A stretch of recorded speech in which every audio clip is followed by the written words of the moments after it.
गंग गणपते नमः। आप सभी का आपके अपने चैनल हिंदी स्टोरी बुक पर बहुत बहुत स्वागत है। इस वीडियो में हम वैशाख महात्म्य कथा के अध्याय 4 का रसपान करेंगे। इस अध्याय के अंतर्गत वैशाख स्नान से 5 प्रेतों का उद्धार तथा पाप प्रशमन नामक स्तोत्र का वर्णन किया गया है। राजा अम्बरीश नारद जी से कहते हैं, मुने, जिसके चिंतन मात्र से पाप राशि का लय हो जाता है, उस पाप प्रशमन नामक स्तोत्र को मैं भी सुनना चाहता हूँ। आज मैं धन्य हूँ, अनुग्रहित हूँ। आपने मुझे उस शुभ विधि का श्रवण कराया जिसके सुनने मात्र से पापों का क्षय हो जाता है। वैशाख मास में जो भगवान केशव के कल्याणमय नामों का कीर्तन किया जाता है, उसी को मैं संसार में सबसे बड़ा पुण्य, पवित्र, मनोरम तथा एकमात्र सुकृत्य से ही सुलभ होने वाला शुभ कर्म मानता हूँ। जो लोग माधव मास में भगवान मधुसूदन के नामों का स्मरण करते हैं, वे धन्य हैं। अतः यदि आप उचित समझे तो मुझे पुनः माधव मास की पवित्र कथा सुनाएं। सूत जी कहते हैं, राजाओं में श्रेष्ठ हरि भक्त अम्बरीश का वचन सुनकर नारद मुनि को बड़ी प्रसन्नता हुई। यद्यपि वे वैशाख स्नान के लिए जाने को उत्कंठित थे, तथापि सत्संग में आनंद आने के कारण रुक गए और राजा से बोले, नारद जी ने कहा, महिपाल, मुझे ऐसा जान पड़ता है कि यदि दो व्यक्तियों में परस्पर भगवत कथा संबंधी सरस वार्तालाप छिड़ जाए तो वह अत्यंत विशुद्ध अंतःकरण को शुद्ध करने वाला होता है।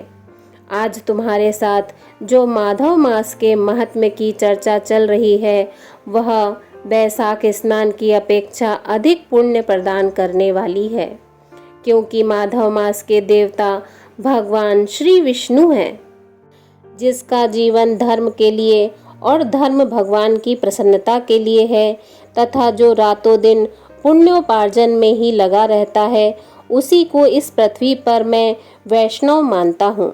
राजन, अब मैं वैशाख स्नान से होने वाले पुण्य फल का संक्षेप में वर्णन करता हूँ। विस्तार के साथ सारा वर्णन तो मेरे पिता ब्रह्मा जी भी नहीं कर सकते। वैशाख में डुबकी लगाने मात्र से समस्त पाप छूट जाते हैं। पूर्व काल की बात है, कोई मुनीश्वर तीर्थ यात्रा के प्रसंग में सर्वत्र घूम रहे थे। उनका नाम था मुनि शर्मा। वे बड़े धर्मात्मा, सत्यवादी, पवित्र तथा शम, दम एवं शांति धर्म से युक्त थे। वे प्रतिदिन पितरों का तर्पण और श्राद्ध करते थे। उन्हें वेदों और स्मृतियों के विधानों का सम्यक ज्ञान था। वे मधुर वाणी में बोलते और भगवान का पूजन करते रहते थे। वैष्णवों के संसर्ग में ही उनका समय व्यतीत होता था। वे तीनों कलाओं के ज्ञाता, मुनि, दयालु, अत्यंत तेजस्वी, तत्वज्ञानी और ब्राह्मण भक्त थे। वैशाख का महीना था। मुनि शर्मा स्नान के लिए नर्मदा के किनारे जा रहे थे।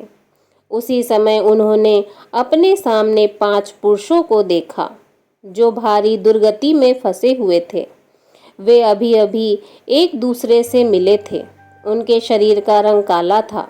वे एक बरगद की छाया में बैठे थे और पापों के कारण उद्विग्न होकर चारों ओर दृष्टिपात कर रहे थे।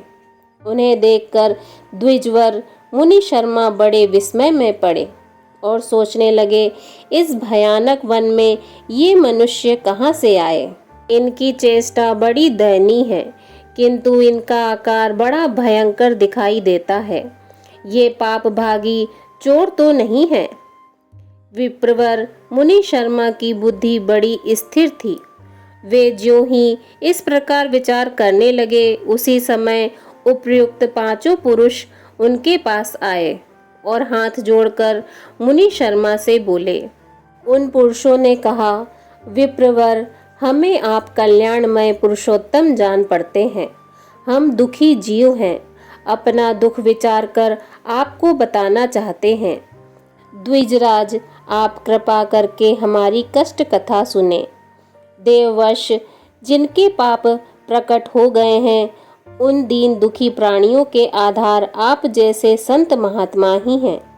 साधु पुरुष अपनी दृष्टि मात्र से पीड़ितों की पीड़ाएं हर लेते हैं।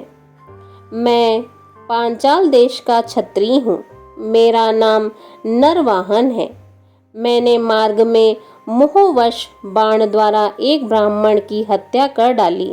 मुझसे ब्रह्म हत्या का पाप हो गया, इसलिए शिखा, सूत्र और तिलक से रहित होकर इस पृथ्वी पर घूमता हूँ और सबसे कहता फिरता हूँ कि मैं ब्रह्म हत्यारा हूँ।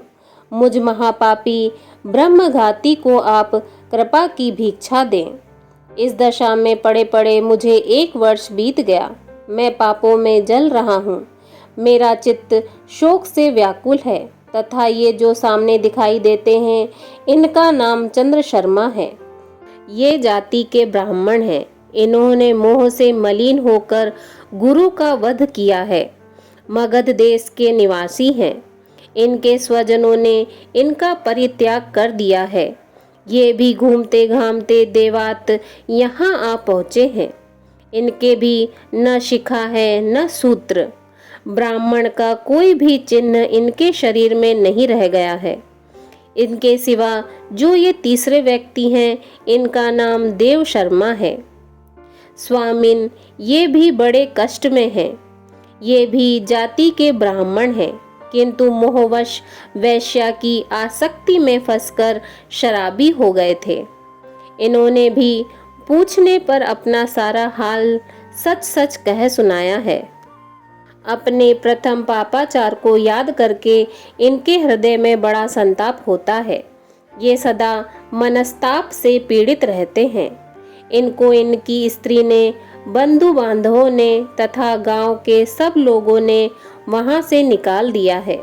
ये अपने उसी पाप के साथ भ्रमण करते हुए यहाँ आए हैं। ये चौथे महाशय जाति के वैश्य हैं। इनका नाम विदुर है। ये गुरु पत्नी के साथ समागम करने वाले हैं। इनकी माता मिथिला में जाकर वैश्या हो गई थी।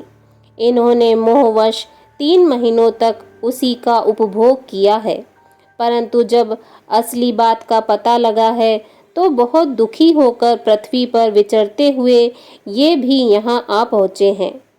हम में से ये जो 5वें दिखाई दे रहे हैं, ये भी वैश्य ही हैं। इनका नाम नंद है। ये पापियों का संसर्ग करने वाले महापापी हैं। इन्होंने प्रतिदिन धन के लालच में पड़कर बहुत चोरी की है। पातकों से आक्रांत हो जाने पर इन्हें स्वजनों ने त्याग दिया है। तब से यह स्वयं भी खिन्न होकर देवात यहाँ आ पहुँचे हैं। इस प्रकार हम 5 महापापी एक स्थान पर जुट गए हैं। हम सब के सब दुखों से घिरे हुए हैं। अनेकों तीर्थों में घूम आए, मगर हमारा घोर पातक नहीं मिटा। आपको तेज से उद्दीप्त देखकर हम लोगों का मन प्रसन्न हो गया है। आप जैसे साधु पुरुष के पुण्यमय दर्शन से हमारे पातकों के अंत होने की सूचना मिल रही है।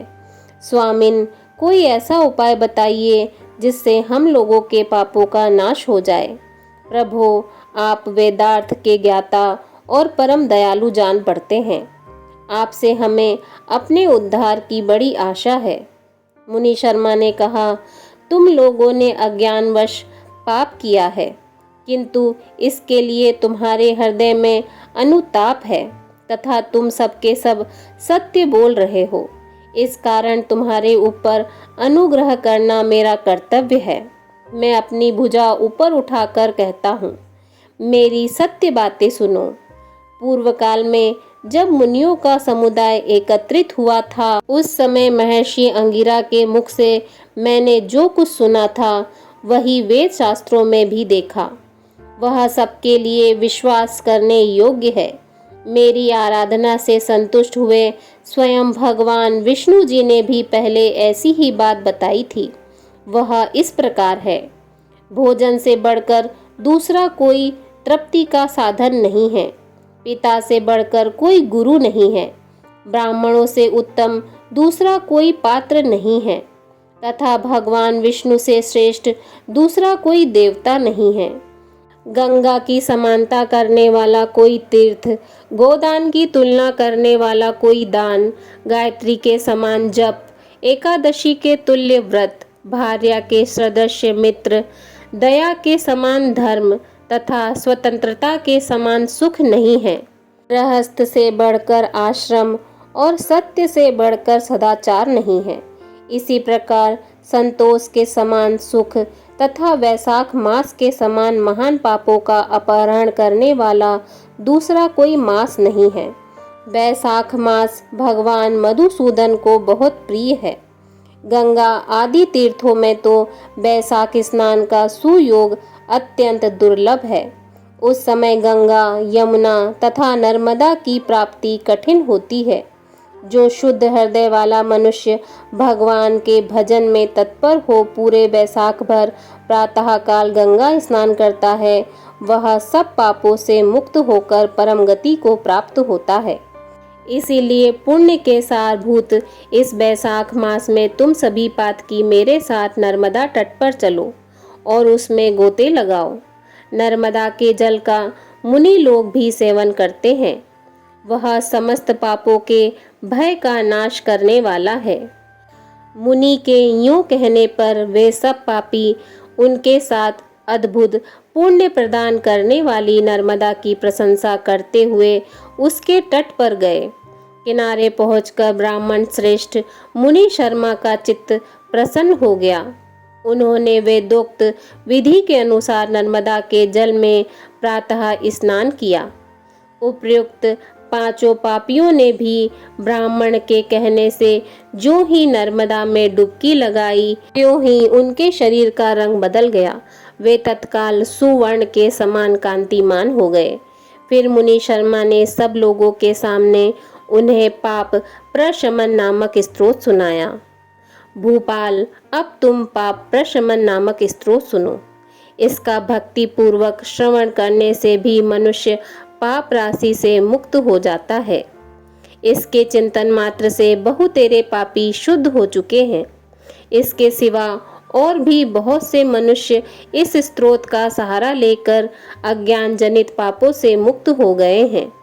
जब मनुष्यों का चित्त पराई स्त्री, पराय धन तथा जीव हिंसा आदि की ओर जाए तो इस प्रायश्चित रूपा स्तुति की शरण लेनी चाहिए।